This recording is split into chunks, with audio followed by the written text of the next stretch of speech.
لبيك اللهم لبيك لبيك لا شريك لك لبيك. ناظرین کرام، پروگرام حج journey of a lifetime میں آپ کا خیر مقدم ہے. ہم گفتگو کر رہے تھے اشرفی صاحب سے جنہیں اللہ تبارک و تعالیٰ نے حج کی سعادت عطا کی، اور آپ کی بات بیچ میں مجھے کاٹنی پڑ گئی تھی معذرت کے ساتھ. اب ہم دوبارہ اسی طرح سے ذکر کرتے ہیں، تذکرہ کرتے ہیں. میں یہاں پہ اس چیز کو ایڈ کرنا چاہوں گی. کہا جاتا ہے کہ جانا تو بڑا آسان ہے، اس در کی طرف جانا تو بہت آسان ہے، وہ بیت اللہ ہو یا وہ سرکار دو عالم کے روضے کی حاضری ہو. جانے کی تو خواہش تڑپ لگی رہتی ہے، مگر وہاں سے واپس آنا کیسا ہے؟ تو اس حوالے سے بات کیجیے گا. وہاں سے واپس آنا تھا کسی عاشق سے پوچھو. کیا بات ہے. دیکھیں، جس نے جانا ہے اس کو تو آنا تو ہے کہ اس بارگاہ میں آپ پیش ہوئے. جو فی زمانہ معاملات ہیں آپ ایک محدود وقت کے لیے جاتے ہو. بے شک. باقی جو جانے کا معاملہ ہے وہ آپ کا اختیار نہیں ہے. کیا بات ہے. ایسے ہی ہے، لاکھ مال و اسباب ہو آپ کے پاس، مگر جب تک بلاوا نہ آئے. جب تک یہ صرف بلاوا ہے. صحیح. جب تک بلاوا نہیں ہوگا آپ جا نہیں سکتے. اور یہ سفر عشق میں اسی لیے کہتا ہوں کہ اس بارگاہ میں آپ کو، اس بارگاہ نے آپ کو منتخب کر لیا. سبحان اللہ. آپ کو وہ انتخاب کیا گیا آپ کا کہ آپ اس کے گھر پہ آؤ، اس کے بارگاہ میں سر بسجود ہو جاؤ. کیا بات ہے. یہ اس نے اللہ تعالیٰ نے سپردگی کر دی جائے. اس نے آپ پہ کرم کیا. بے شک. اور اس پہ کرم کی دیکھیں نا، نبی پاک صلی اللہ تعالیٰ نے فرمایا کہ جب تم کوئی گناہ کر لو تو میرے پیارے کے بارگاہ میں حاضر ہو جاؤ. اور جب حج کرنے کے بعد کہتا ہے کہ جب آپ نے حج کر لیا تو آپ ایسے ہو جیسے ماں کے پیٹ سے بھی پیدا ہوا. سبحان اللہ. یہ حج کی قبولیت اور آپ کی وہاں کے سفر میں آپ کی احتیاط ہیں. وہاں پر آپ جو سفر کر رہے ہیں، آپ وہاں پر عام زندگی سے کتنے ہٹ کے چل رہے ہیں. بے شک. آپ یہاں پر، کیونکہ وہاں پر سب کچھ اوپن ہے. وہ جو سرکار دو عالم کے روزے کی حاضری کا شرف آپ کو عطا ہوا، وہ یقیناً لمحات زندگی بھر آپ کے ساتھ ہیں. ان کا کیف، ان کا سرور آپ کے ساتھ ہے. اس کا تذکرہ کیجیے. ایک عاشق، ایک انسان تڑپتا ہے بارگاہ عشق میں پیش ہونے کے لیے. بے شک. اور وہ بارگاہ ہے، اور اللہ تعالیٰ کا احسان عظیم ہے ہم پہ کہ اللہ تعالیٰ نے ہمیں نبی آخر الزماں محمد مصطفیٰ صلی اللہ علیہ وسلم کی امت میں پیدا فرمایا. صلی اللہ علیہ. یہ اس کا احسان عظیم ہے ہم. بے شک. بے شک. اور پھر اپنے اس پیارے کی بارگاہ میں ہمارا ہم کہ آپ صلی اللہ علیہ وسلم اپنی بارگاہ، اپنی قبر میں حیات ہیں ہم. بے شک. یہ ساری باتیں ہم دیکھیں. مسلک کا معاملہ جہاں پر بھی آتا ہے، میں مسلک پہ بات نہیں کروں گا لیکن عقیدت کی بات کروں گا. میں عقیدت کی بات کر رہا ہوں کہ ہم اپنے آپ کو پیش کرتے ہیں. صحیح. جب مدینہ شریف پہنچے تو مدینہ شریف کی تو میں آپ کو کیا بات بتاؤں. کہتے ہیں مدینہ شریف میں جمال ہے. اگر مکہ شریف میں جلال ہے تو وہاں جمال ہے. سبحان اللہ. سبحان اللہ. تو وہاں کی کیفیت ہی الگ ہے، وہاں کی رونق ہی الگ ہے، وہاں کی آب و ہوا ہی الگ ہے. وہاں پر تو آپ ایک ایسے چل رہے ہوتے کہ نہ پوچھیں اس طریقے سے. اور اللہ کا بڑا شکر ہو گیا ہے کہ مسجد نبوی میں بھی حکومت نے آب زمزم پہنچا دیا ہے. سبحان اللہ. اب وہاں پہ بھی آب زمزم ملتا ہے.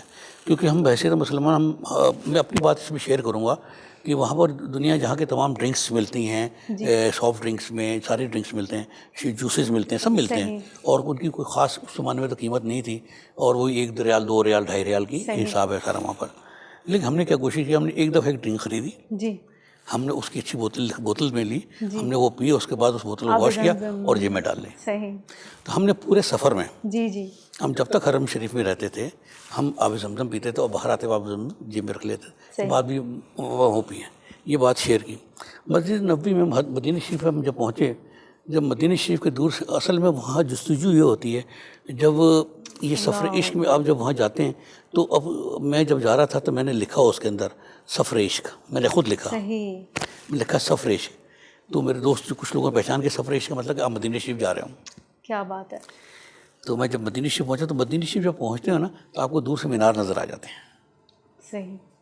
اور جو بھی لوگ ہوتے ہیں وہ جستجو ہوتی ہے. ہم جب بس میں بیٹھے ہوں تو ہم دیکھتے ہیں لوگ کہ دائیں یا بائیں کس طرف سے وہ اصل میں مینار آپ کو نظر آ جائے.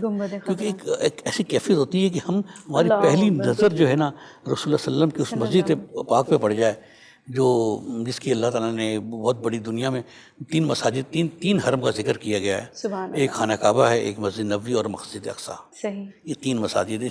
آپ صلی اللہ علیہ وسلم نے بھی آپ فرمایا کہ ان 3 مساجد کا سفر کرو. صحیح.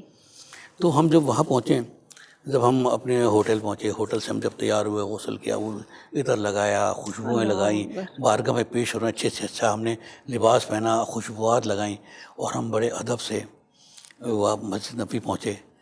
اور ہم بارگاہ میں سلام پیش کرنے پہلے تو سب سے پہلے جب وہاں پہنچا جاتا ہے تو بارگاہ میں سلام پیش کرنے سے پہلے سید الشہداء جاتے ہیں صحیح. احد کے مقام پہ. ٹھیک ہے. سید الشہداء حضرت امیر حمزہ رضی اللہ تعالیٰ عنہ کے مقام پہ جاتے ہیں, وہاں ان کا سلام پیش کرتے ہیں. والی مدینہ, گورنر مدینہ ہے آپ کے زمانے میں, اور آپ کے چہیتے چچا ہیں, اور اب وہ چچا ہیں جن کا جنازہ نبی پاک صلی اللہ علیہ وسلم نے 70 بار پڑھا, 70 مرتبہ پڑھا. سبحان اللہ.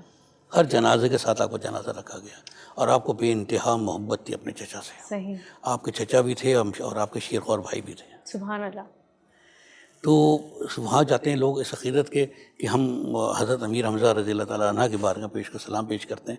ایک عقیدہ اپنے عقیدے ہیں کہ آپ بارگاہ عشق میں اس پیش کر دیں میں حاضر ہوں سلام کا. ایک اپنے مسالے کی بات ہے سب ہے, میں تو اپنی کیفیت بیان کر رہا ہوں جو اب ہمارا سلسلہ ہے. جب ہم مسجد نبوی پہنچے تو مسجد نبوی میں سلام پیش کرنے کا جو دروازہ ہے اس کو باب السلام کہتے ہیں. صحیح. اب باب السلام سے داخل ہونا پوچھیں کسی سے, ہائے کیا بات ہے. وہ لمحات کہ بندہ یہ سوچے کہ اب میں سرکار کے سامنے جا رہا ہوں, کیا میں اس لائق. اور شکر ہے اس وقت موبائل کا سلسلہ نہیں تھا جو سیلفیاں لی جائیں, میں نے جو کیا میں نے اس کے بعد بھی کیا. میرے اس بات کو میں موقوف کرتا ہوں. میرا جب ہم روضہ رسول پہنچے, بڑی کرم نوازی ہوئی وہاں پر. جب میں بارگاہ میں پہنچا ہوں, سلام پیش کیا ہے, تو میں ایک ایسی کیفیت تھی کہ بارگاہ میں مواجہ پہ کھڑا ہوا تھا اور آپ کو میں نے سلام پیش کیا ہے. میں اپنی کیفیت میں تھا. مجھے محسوس ہوا کہ مجھے خود بخود وہاں میں کھڑا ہی رہا, مجھے ہٹایا نہیں گیا. وہاں پر جو وہاں پر 2 چیز ہوتی ہیں, ایک ہوتے ہیں شرطے ہوتے ہیں, متوع مسجد میں ہوتے ہیں, شرطے باہر کی پولیس کو کہتے ہیں. تو انہوں نے مجھے ہٹایا نہیں کافی دیر باہر کے عیش میں. میں وہاں سلام پیش کیا. وہ ایک ایسی کیفیت ہے مواجہ پہ کھڑے ہو کے پیش کرنے کی کہ اگر کسی عاشق سے پوچھو تو کبھی وہاں سے ہٹے نہیں. کیا بات, کیا بات. کبھی ہٹے نہیں. وہ اس کی آنکھیں ایسی, کیا بتا اس کی کیفیت کو میں کیا ہوں, ایسی ہو جاتی ہیں کہ بس وہ کہتا ہے کہ سرکار میرے سامنے ہے. یہ وہ لمحہ ہے جس کا زندگی بھر انتظار کیا جاتا ہے. سرکار میرے سامنے ہے. تو سرکار کو پھر سلام پیش کرتے ہیں. اس کے بعد آپ باب بقی سے باہر آ جاتے ہیں. صحیح. باب السلام سے داخل ہوتے ہیں اور باب بقی سے باہر آتے ہیں. اس کے سامنے جنت البقیع ہے. صحیح. تو وہاں سے باہر آتے ہیں. تو یہ سلام پیش کرنا, اس کے بعد اگر آپ وہیں سے باب بقی سے باہر آ جائیں تو سامنے گنبد خضرا سامنے نظر آتا ہے. سبحان اللہ. تو لوگ عاشقان جتنے بھی ہیں ہمارے جاتے ہیں, وہ میں نے یہ دیکھا ہے کہ وہ 39 نمبر گیٹ کہتے تھے پہلے, تو وہ گنبد خضرا کے سامنے بیٹھ جاتے ہیں. وہیں پر آپ کو یہاں سے بڑے سوالی بن کر سائل بن کر آ گئے ہیں. بڑے عاشقان بڑے بڑے بزرگان دین کو میں نے دیکھا. وہاں پر میری ملاقات ہوئی ہے جی. اگر آپ وہاں بیٹھیں تو آپ کو کوئی نہ کوئی شخصیت وہاں پر ملے گی. سبحان اللہ. اور ہمارے بہت سے ہمارے یہاں پر جو احباب ہیں جن کا تعلق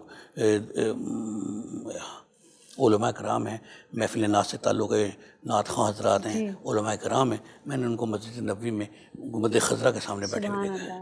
میرے پیر و مرشد بھی وہیں بیٹھتے ہیں. کیا بات ہے. سبحان اللہ. ماشاء اللہ. ماشاء میری بیعت بھی مدینہ شریف میں ہوئی تھی. ماشاء اللہ. سبحان اللہ. میرے پیر و مرشد بھی وہ گنبد خضرا کے سامنے وہ بیٹھتے تھے. تو یہ ایک ایسی کیفیت ہے کہ آپ ان کو اب مجھ سے الفاظوں میں بیان کر رہی ہیں. میری آپ اندر کی ایسی کیفیت ہے, میں چشم نم ہے ہو جاتا. بے شک. تو میں وہ کیسے بس یہی پھر مختصر الفاظوں میں, مختصر یا جتنے بڑے زیادہ الفاظوں میں یہ عقیدت سے میں آپ کو بیان کر دیتا ہوں کہ وہاں پر جانے کا معاملہ جو ہے وہ آپ اپنی زندگی کے تمام سفر ایک طرف رکھتے ہیں. کیا بات ہے. کیا بات ہے. اور آپ کا حج کا سفر, عمرے کا سفر, مکہ شریف کی حاضری, مدینہ شریف کی حاضری ایک طرف ہے. کیا بات ہے. آپ نے یقیناً دنیا گھومی ہوگی, بڑے شہر, ملکوں مختلف جگہوں پہ گئے ہوں گے, لیکن جو یہ سفر کیف و سرور چھوڑ جاتا ہے, اثر چھوڑ جاتا ہے, تاثیر چھوڑ جاتا ہے, وہ یقیناً کوئی اور سفر نہیں ہو سکتا. بہت جذبات سے بھری ہوئی گفتگو جاری و ساری ہے آپ کے ساتھ, اور میں چاہوں گی کہ یہ سلسلہ کبھی بھی نہ رکے.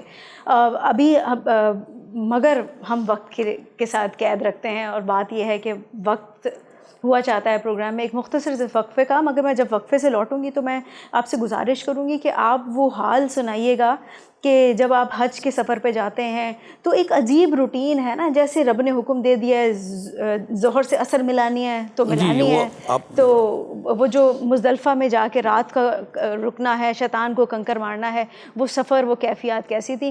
ناظرین کرام، پروگرام میں وقت ہوا جاتا ہے ایک مختصر سے بریک کا۔ جاوید اشرفی صاحب آج ہمارے ساتھ موجود ہیں اور تذکرہ کر رہے ہیں اپنے سفر حج کا۔ انشاءاللہ بریک کے بعد اسی ذکر کو جاری و ساری رکھیں گے، امید ہے کہ آپ ہمارے ساتھ رہیں گے۔ لبيك اللهم لبيك لبيك لا شريك لك لبيك